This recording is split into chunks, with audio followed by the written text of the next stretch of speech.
Hey, what is up, you sexy beasts? It's Solanum-Heart here, and I am retelling this story about my first time ever going to a party with alcohol and stuff like that, women and people, because I want to leave my friends' names out of the equation, and bleeping them out sounds way more unprofessional than just retelling the story without actually including all their names. So this happened last night, you guys. To put this into perspective, this was Friday night, or freaking Saturday morning if you guys want to count that, because it continued on until Saturday morning. So it all starts on Friday, where we're chilling at school, and we get word that one of our friends is throwing a party. So it's like, okay. And, you know, I asked him if I can go, and he's like, yeah, sure, that's fine. And so I talked to some other of my friends, and they're like, okay, we're going to go. So 3 of my other friends and I decide to go to this party tonight, and we're actually able to make it because we have cars, and we go there, right? So we finally get there. It's about 10 p.m. at this time, and there's about probably 30-40 people there maybe right when we get there, so it's pretty packed already right at 10. And there's this kid stumbling around, and he's just hammered, he's wasted, and he ends up falling on the host. And then, you know, we have to pick him up, and we take his beer. Well, we don't, but other people do, and they put him in the back of his pickup truck, and he's just lying there, you know, needs to get some sleep because he needs to stop drinking. And so they end up turning him over later, and he starts puking off the side of the truck later, like right at the beginning of the party. There were some other people really wasted right when we got there, and it was pretty insane. So this party just consisted of a bunch of people. You know, there was weed, there was tobacco, there was chew, there was you know, alcohol and beer and a little bit of hard liquor, not a lot, but no like hardcore drugs, no meth, no heroin, none of that crazy stuff. And so we're there with some of my friends, and these kids come around, and they're like, alright, well, we're going to do a beer run, so can you give us some of our money? So one of my friends decides to pitch into the beer run, which is pretty awesome of him because he guaranteed us some of the beer, which is freaking sweet. So, which beer is disgusting, by the way, guys, just letting you know that. And, you know, I don't smoke or whatever, but I have before in the past, and it's been 9 months since I did it last time. So I'm like, alright, well, let's go ahead and smoke, dude. People are lighting up at the party, and so right when we get there, a pipe gets passed to me, and I'm like, hell yeah. So I do that, pass it to some of my friends, and we take a few hits, and then later we get some like bong rips and stuff. And so like that happened, and it was pretty interesting. So we're chilling at the party, and things are going pretty well. Things are going, you know, nicely. You know, I have to take a piss one of the times, but we're just chilling at this party. Nothing really crazy's going down. People are just, you know, there's a bonfire. It's like 5 foot by 5 foot because it's a bonfire party, and people would jump over at the beginning, and we're like, dude, what the hell? You know, you're gonna get injured, and you're gonna fall in the fire, and it's gonna ruin everything. And like, no, we're fine. And so, you know, people would just kind of stick to their groups, and they would, you know, girls went there with guys, and, you know, not a lot of single women were there or anything. And so we would just, you know, we smoked a little bit of bongs, and we had a little bit of beer when they finally got back from their beer run after like an hour.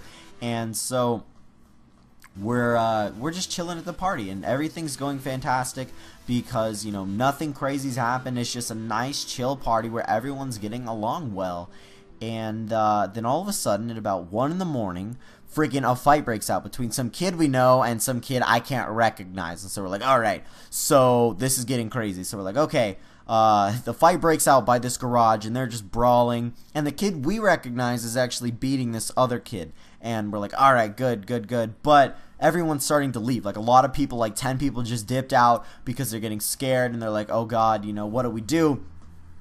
You know, because we don't want the cops to come. Cops haven't shown up at all tonight, and it's been very, very chill, very, very relaxed, and things have been going fine. But it just took one fight, and so what happened was, you know, they just got into a brawl, and the kid we knew won. And we're like, okay, so we should head back to our cars because I don't want to be by any of this violence. And so we all head back, and we're chilling in my car, listening to music, and just like we have like blankets and stuff, no homo. But we each had our own individual blankets. We warm up the car, just listening to music, just chilling there away from all the, you know, drama that's unfolding over by the actual bonfire. So our cars are a little bit towards the front of the house. And so we're like, alright, well. So we're just chilling in the car, and then we see, you know, people walking around, people are leaving, people are driving away, and these people get in their car, and they're warming their car up, and we're like, okay, well, why are their headlights still on? And my friend's like, well, I don't know, dude. It's weird that they've been there so long.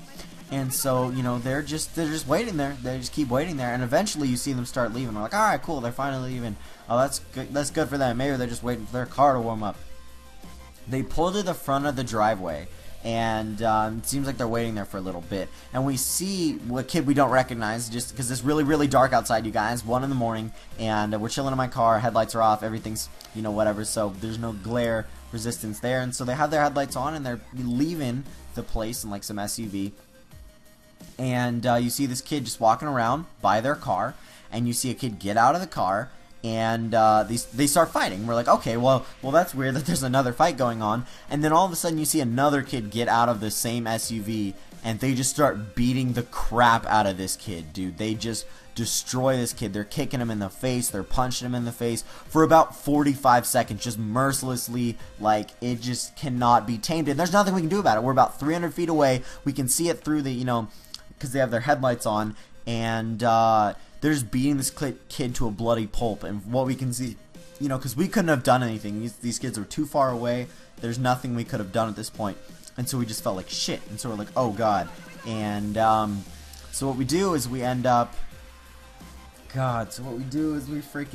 go up to him after. We're like, oh my god, dude, are you okay? Because we knew this kid, and he won the fight, and we recognized that it was the kid who won the fight. And so, you know, we're helping him up, and we get his friend on the phone, and his friend comes and picks him up later. I'll get into that in just a second. So we phone up his friend, we tell him the address, and tell him it's hard to find. And so we're like, okay, giving him directions and stuff. We give the phone back to the kid who got beat up, and his face is bloody as hell. There's blood going down his entire face from his nose and everything. There was blood on the ground. It was bad, dude. This kid got destroyed, and it was just unfair because it's like, you know, he won the fight. They shouldn't have really done this to him.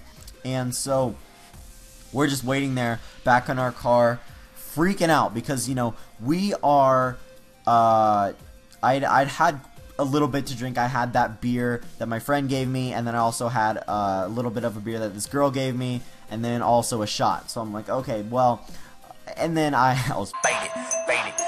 But, so I wasn't really feeling adequate to drive. Obviously, it's illegal, and you can get your license taken away for several years if you're caught with a DUI, if you're a minor, and so it's just extremely bad. And so we can't leave, but we're worried, you know, what's gonna happen? You know, are they gonna come back? Are cops gonna come? Like, it can only get worse from here because the party just got out of control really fast, and that's the messed up thing, because we thought everything was going fine for so long, for like 3 hours.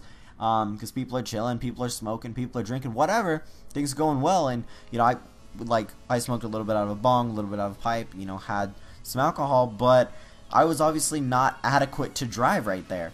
And so I had talked to my dad before the actual party started, and I told him, he's like, if anything ever happens, you give me a call. I'm like, alright, you got it. And so I give him the address, and he's like, I will be there to pick you up if anything happens, because I don't want you to drive drunk. And I'm like, yeah, I don't want to drive drunk either, because I don't want to ruin my car, and I don't want to get my license taken away, and I don't want to die. It's like that kind of thing. I don't want to get injured because I did something wrong.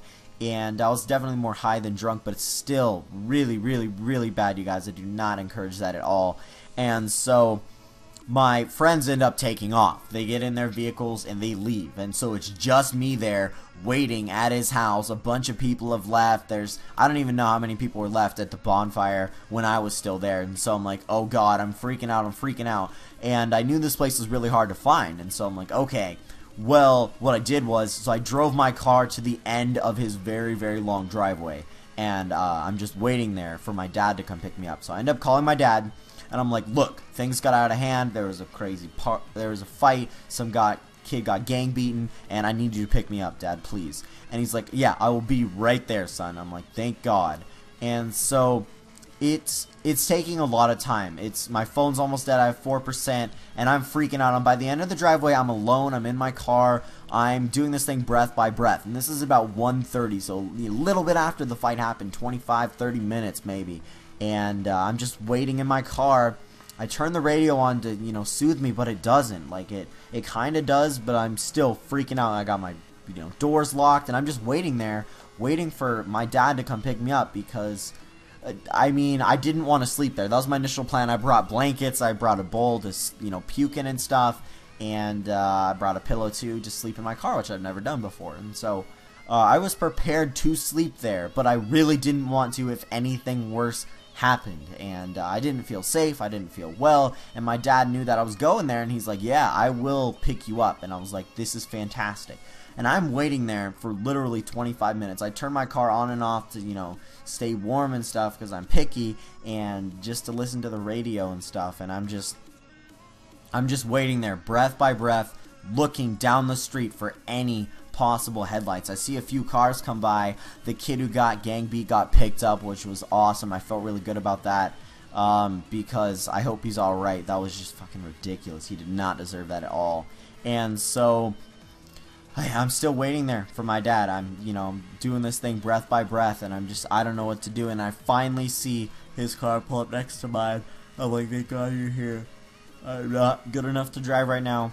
Thank you so much. And so he's like, alright, we'll back your car up a little bit right under this tree. So I do that, hop in his car, I tell him the whole story on the way back. My little brother's in the back. He's really tired. It's freaking 2 in the morning right now, because it took him, you know, a little while to get there, because he had to get my little brother out of bed and get him ready. So yeah, it took him a little while to get here, and we finally end up getting home. It's hard for me to go to sleep. It's a little bit past 2 in the morning, but I finally get some sleep, and it felt really nice. And we end up getting my car back in the morning, which was really no biggie. My dad just drove there, dropped me off, and we got my car.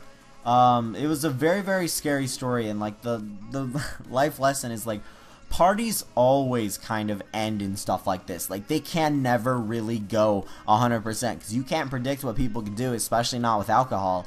And so, you know, a fight could break out, freaking someone could get injured, someone could die, I don't know. Like, a bunch of stuff can happen. I'm not saying it's not impossible to have a perfect party, but it's very, very unlikely. And if you're going to a party, expect this kind of shit to happen. At least no cops came. That was the good part.